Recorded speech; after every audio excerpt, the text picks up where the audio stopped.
Nous ouvrons à nouveau une page politique. Nous recevons un autre candidat donc à cette élection partielle, la législative partielle donc de la deuxième circonscription.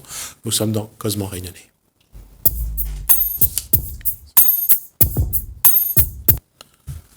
Bonsoir Harry Grondin, donc vous êtes le numéro 10 de cette liste. Bonsoir. Bonsoir. Et vous êtes donc candidat donc à la législative partielle de la deuxième circonscription. Une question d'abord, qui est Harry Grondin?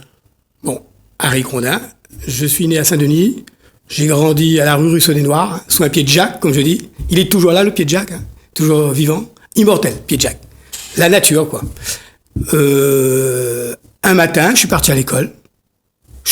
J'arrive l'après-midi. Quel âge? J'avais 10 ans. À 10 ans, je pars à l'école. J'arrive le soir, plus de casse, à terre, plus rien. Donc j'ai été recueilli par l'œuvre d'Auteuil, fondée par l'abbé Louis Roussel en 1870. Hein. Vous voyez d'où ça vient, hein, plus de 150 ans. Ouais, après la Première Guerre avec les Allemands. C'était la fin de la guerre. Voilà, hein. C'est pas du tout comme on peut le croire. C'est le père Broutier qui a fondé. Le père Broutier, il est beaucoup le plus connu, mais c'est lui qui l'a développé après, parce que l'œuvre d'Auteuil allait disparaître au fond.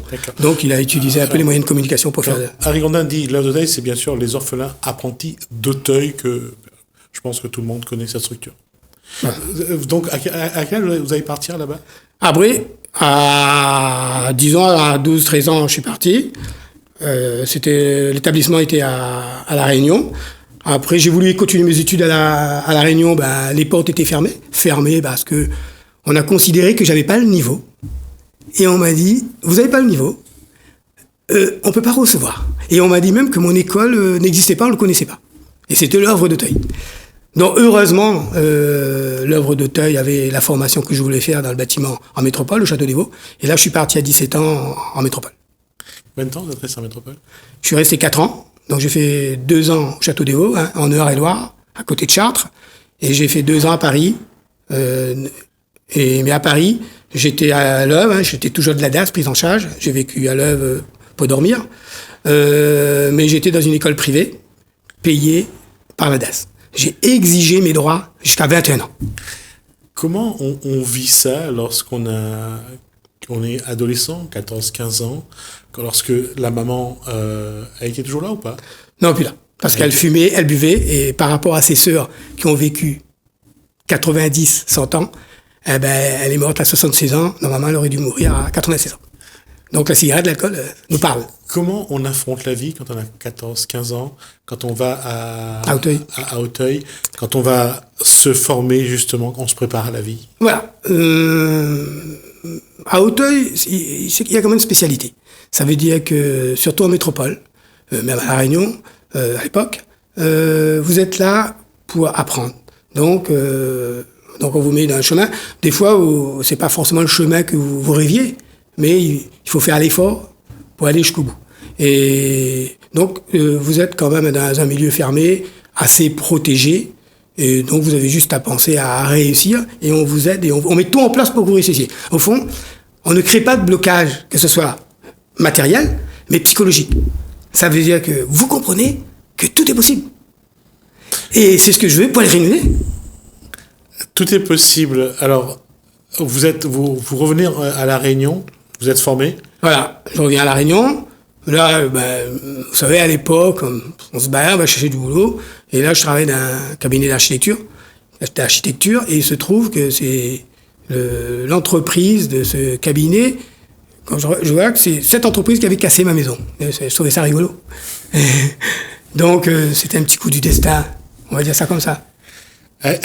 Là, vous créez votre entreprise... Bon, mais il y a eu quand même un événement, avant de créer l'entreprise, bien sûr. C'est que j'avais rencontré un ancien, parce que il m'a dit... J'ai dit, tu fais quoi? Il m'a dit, il travaille en tant que moniteur à la prison. Il avait fait un CAP plombier avec moi. Je dis, ah bon? Je dis, bon. Quand je l'ai aidé pour son examen, j'ai dit, ben, je vais me présenter. Il m'a dit, comment on fait? Il m'a dit, va au rectorat, tu déposes une candidature. J'ai déposé, et un jour, un professeur,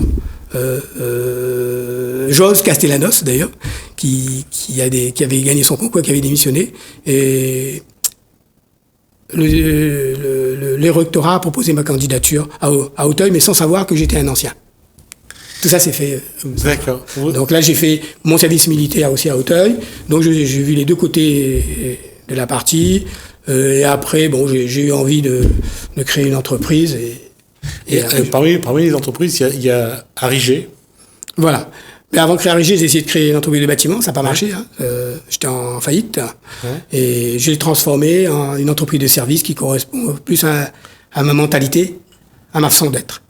Donc, Arrigé, entreprise de service.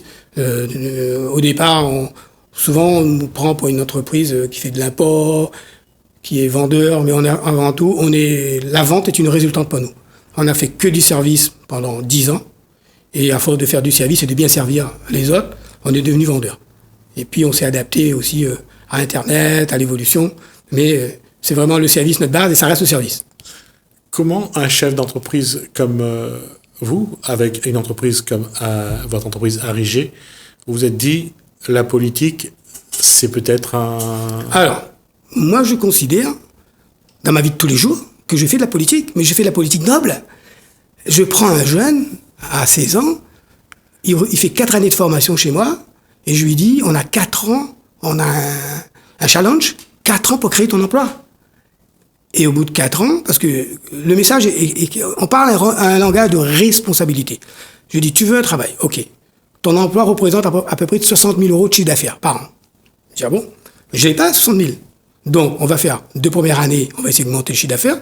Et au bout de 4 ans, si on est passé 6 x 4, 24, on a augmenté 240 000 euros, ça veut dire que ton emploi, c'est un emploi durable, c'est un emploi solide, mais surtout, tu es formé, tu es connu de la clientèle te réclame. Et en plus, tu es connu sur le marché et les autres entreprises viennent te chercher. Il n'y a pratiquement pas un seul apprenti de Arrigé qui est au chômage. Je peux le dire. Hein. C'est quelque chose que on le sent chez vous. La formation, ça c'est votre dada. Former, parce que c'est ça qui permet l'emploi. Parce que j'étais bien formé. Tu vois, à Auteuil. Les enfants, bien. Auteuil. Et je connais comment faire doucement. On précipite la jeunesse. On les précipite dans un précipice. On veut qu'ils sachent tout de suite ce qu'ils doivent faire. Il faut avancer pas à pas. Oui. Et bon, dans l'entreprise, bien sûr, l'objectif, c'est acquérir du savoir-faire et puis développer du chiffre d'affaires. Il ne faut pas qu'on soit en déficit, mais ça peut être organisé. Ça s'appelle une entreprise, mais ça aurait pu être une organisation, une association, ça peut être autre chose. Mais j'ai choisi l'entreprise parce que l'entreprise, c'est plus simple. On s'inscrit à chambre des métiers, pas de capital, sans rien, et puis c'est bon. On voit une démarche, en tout cas pratique, technique, mais surtout efficace, voilà. Efficace voire efficiente. Et la politique, ça peut être pareil? Alors, on va dire, comme le problème de la société, ce qu'on parle, c'est des jeunes, c'est ça, on nous rabâche les oreilles, les jeunes veulent pas travailler. C'est pas vrai. Les jeunes veulent travailler, mais on leur propose rien. Les jeunes veulent travailler. Il y a une force de travail en sommeil à La Réunion. C'est très dangereux. Oui, mais ça veut dire que, dans votre regard, ça veut dire que les politiques en place ne font pas le travail? Alors, il y a plein de dispositifs qui sont en place, machin, mais me concernant personnellement, arrivé à un certain niveau, on arrive à avoir des aberrations, mais incroyables. Mon bailleur, ce sont des politiques. Hein, c'est la Sodiac, c'est Philippe Naillet, PDG, député de La Réunion. Un beau jour, il débarque au tribunal pour 2 500 €. Une somme dérisoire. Alors qu'ils ont déjà reçu 1 500 000 € de loyer. C'est incroyable. Donc, sans dire que je dois pas ou quoi que ce soit, peut-être que je dois, c'est pas à moi de le dire. Si vous voulez le tribunal, ce sera au juge de le dire. Il se trouve que le juge a dit, c'est eux qui me devaient 200 000 €. Et le problème, c'est que jusque-là, il n'y a pas de problème. Mais c'est leur façon de faire. Ça veut dire qu'ils sont prêts à abattre une entreprise qui forme la jeunesse, qui emploie, à le casser son bail pour une dette qui n'existe pas, rien que pour dire, parce qu'ils sont élus, ils sont puissants. Mais ces élus-là, qui a mis en place Philippe Naillet? C'est un copain de la source. Qui a mis en place JB Annette? J'ai toujours voté pour eux, mais je suis choqué de voir leur comportement jusqu'à délocaliser un jugement, le faire juger par ce qu'on appelle, moi j'appelle un outre-mérien. À ce niveau-là, c'est incroyable. Jusqu'à ce que la police me dise Qu'est-ce qu'il me dit? Je lui dis, tu m'as déjà convoqué? Je dis oui. Il dit, Harry, c'est la Zodiac, Philippe Naillet. Il relance le procureur. Il dit, ah bon? Je dis, bon, c'est bon. On envoie, je clôt mon enquête, point, quoi.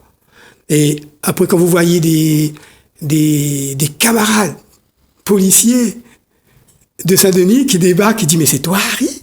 Je dis, oui. Il me dit, qui t'envoie à dire ça? Je dis, mais ils sont fous, c'est n'importe quoi, c'est de l'aberration, c'est de la médiocrité. Donc, arrivé à ce niveau-là, je me dis, si les élus sont contre la jeunesse, contre la population, comme je les ai mis en place, à un moment donné, bon, j'ai été voir à Saint-Denis l'élu qui aurait été susceptible de faire changer ces individus. Ça n'a pas marché. Bon, ça n'a pas marché. Il y a eu un écart de 20 points entre 2015, de 58% Didier Robert en 2015, qui passe à 42%. Ça pose question. C'est un peu... il a joué le match, mais il a joué le match avec le frein à main, on va dire.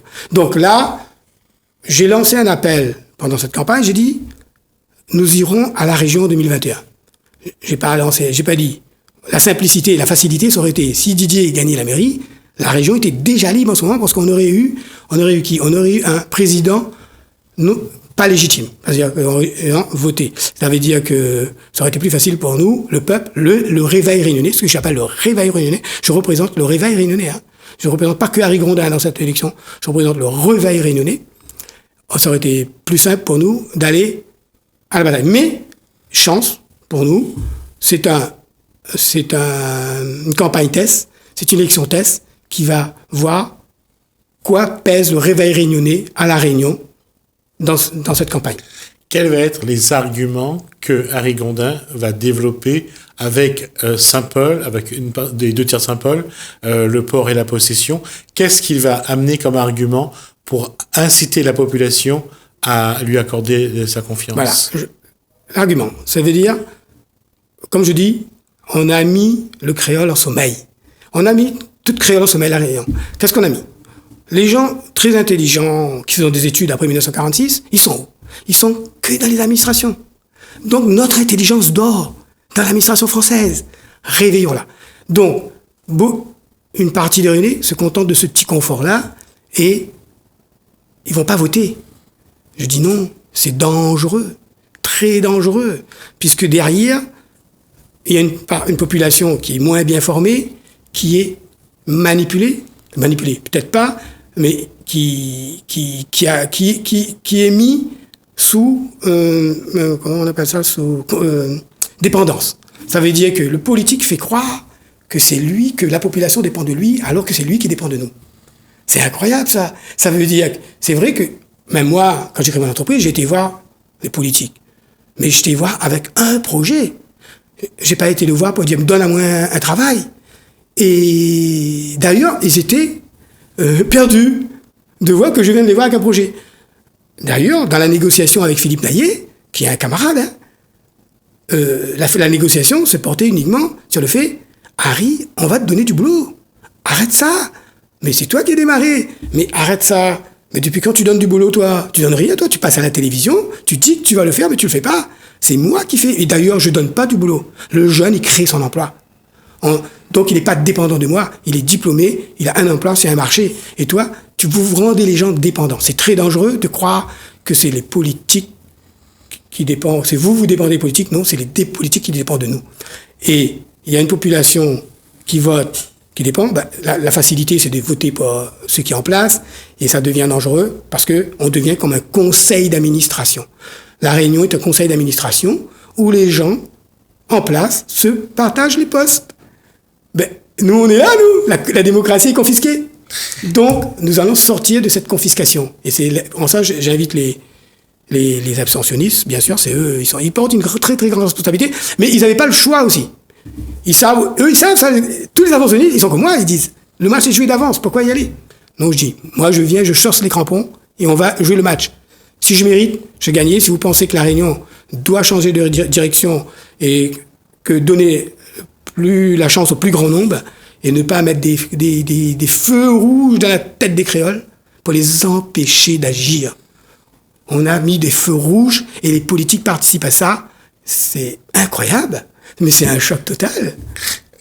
Harry Grondin, qu'est-ce que vous allez dire aux électeurs de l'Ouest pour qu'ils vous accordent leur vote?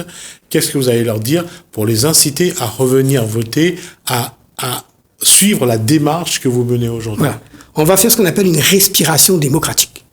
C'est quoi la respiration démocratique?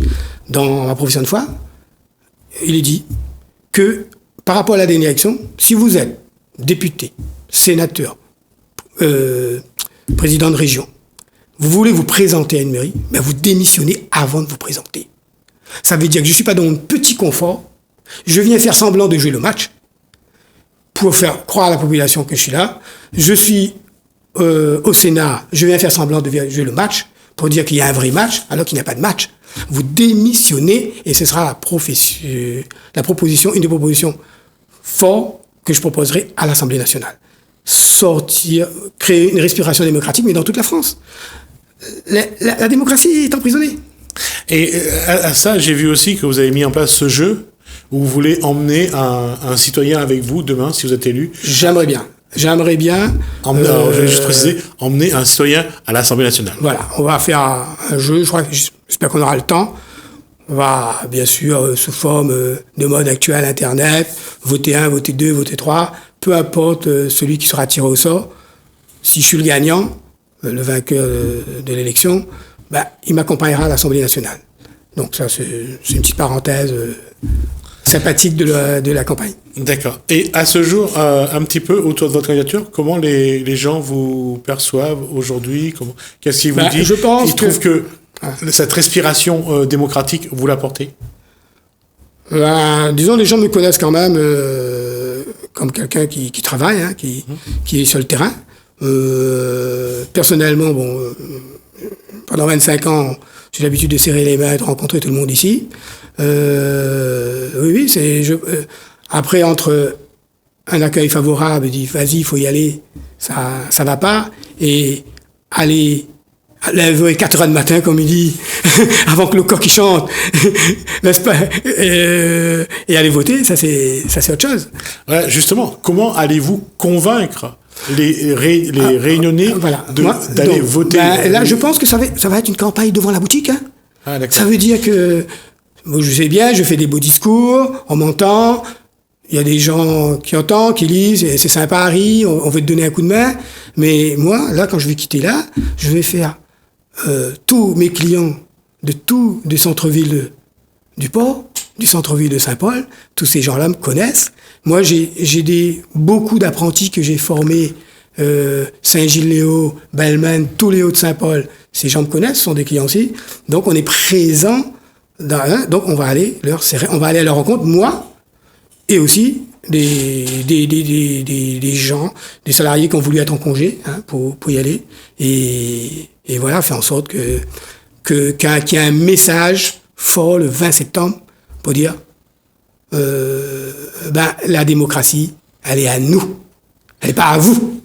Harry Grondin, je vous accorde 1 minute face à cette caméra-là pour passer votre message aux citoyens de l'Ouest. Allez-y. Alors, camarades, frères et amis, je n'ai pas souhaité forcément être un politique, mais je suis entraîné par la médiocrité de nos politiques. Ce qui doit pas arriver, arrive. Ici à La Réunion, je porte des combats juridiques très très graves qui est en silence, que personne n'est au courant. Discrimination des Réunionnais en raison d'appartenance sociale, racket des entreprises réunionnaises, création de l'État dans l'État. Donc tout ça doit être mis fin. Ceux qui doivent nous protéger, faire en sorte que ça n'arrive pas, ne font rien. Pire, ils vont chercher des lions en métropole pour nous dévorer ce qu'il y a dans les gamelles de Noiriel-Bourbon. Les petites entreprises ont en face d'eux des concurrents de 100 milliards d'euros. Comment faire? Je veux bien, le marché doit tout diriger, la finance doit tout diriger. Nous allons devenir quoi? On va nous faire croire que nous, les Réunionnais, nous sommes des incapables, nous ne pouvons rien faire, nous les juste là, précis devant la boutique. Alors qu'on a comme je dis, on est un peuple béni, on est intelligent. Mais nos élus sont malades du financier virus. Donc l'objectif, c'est pas tout jeter, parce qu'il y a des élus de terrain qui sont mal dans sa situation, hein, qui voudraient s'exprimer, mais ils ont du mal parce qu'ils sont pris dans un système d'influence. Donc là, c'est une parole libre qui vient. L'objectif, bien sûr, c'est de tester le réveil des Réunionnais dans cette élection pour aller plus loin, pour faire en sorte que le jeu de la région ne soit pas déjà prédéfini et qu'on aura un PDG à la région en 2021. Mais un vrai politique qui décide, c'est pas les PDG qui décident, eux ils exécutent. Merci Harry Grondin pour pour cet échange. En tout cas, ça a été. J'espère que les téléspectateurs ont apprécié. Merci à vous. Donc, je rappelle donc que vous êtes donc candidat numéro 10 donc pour cette élection partielle donc de législative partielle dans la deuxième circonscription. Donc, merci à vous d'avoir répondu à notre invitation et d'avoir répondu à notre question. Merci à vous de nous avoir suivis. Merci François. Merci Hélène. Je vous dis à bientôt.